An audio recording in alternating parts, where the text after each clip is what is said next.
حي على الصلاة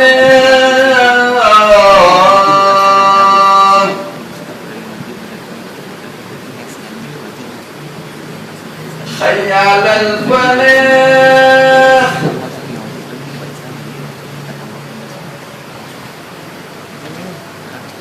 حي على الفلاح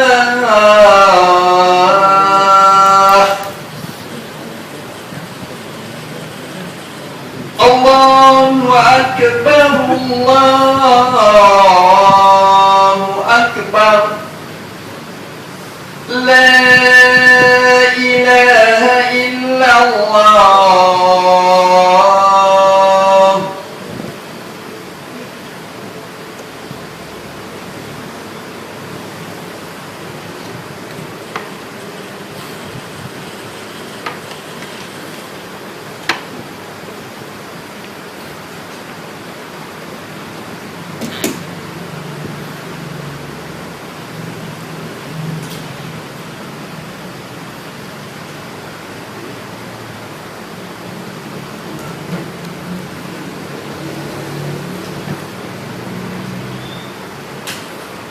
Okey, kita teruskan sedikit lagi.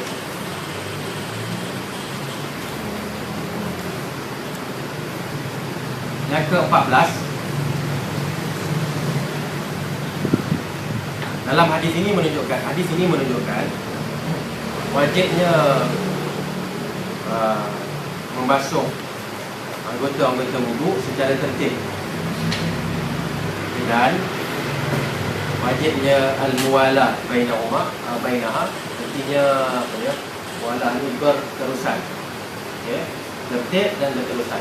Maknanya tak boleh basuh lepas tu setengah jam lagi kan. Buat kerja lain tu baru basuh satu lagi, buat kerja lain sambung isi kita kan. Berturutan, dia berturutan, okey. Kemudian yang ke-10, ya. 15 ya. Yang ke-15, 1-5 terdapat dalam 1-0.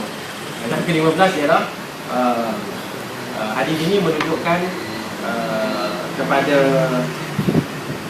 cara, ya, perbuatan Rasulullah SAW mengambil air sembahyang secara sempurna. Maknanya ada hadis-hadis lain yang menunjukkan apa dia? Ada cara wuduk yang dia yang apa? Memadai. Jadi kena bezakan antara yang sempurna dan yang memadai. Yang sempurna ialah seperti yang tadi kan, 3 kali dan berturutan semua. Ya, dan kita akan tengok nanti hadis-hadis yang menunjukkan apa dia? Ada juga, boleh juga dia ada sembahyang dibasuh sekali, 2 kali. Ya, dan ada juga nanti kemudian insya-Allah yang menunjukkan kadang-kadang kalau tak ikut tertib pun tak apa juga, ya. Walaupun dinyatakan tadi wajib, maksud asalnya wajib. Kemudian yang ke-16, orang yang mengambil air sembahyang dan juga orang yang ingin melaksanakan mana-mana jenis ibadat, hendaklah menghadirkan dalam jiwanya, dalam niatnya beberapa perkara. Pertama, bahawa dia sedang melakukan ketaatan kepada Allah. Jadi dia ambil air sembahyang, dia buat itu adalah untuk mentaati Allah. Dan bukannya semata-mata tengok orang ambil sembahyang, kita pun duduk saja, kita pun ambil sembahyang juga. Bukan yang itu, ya?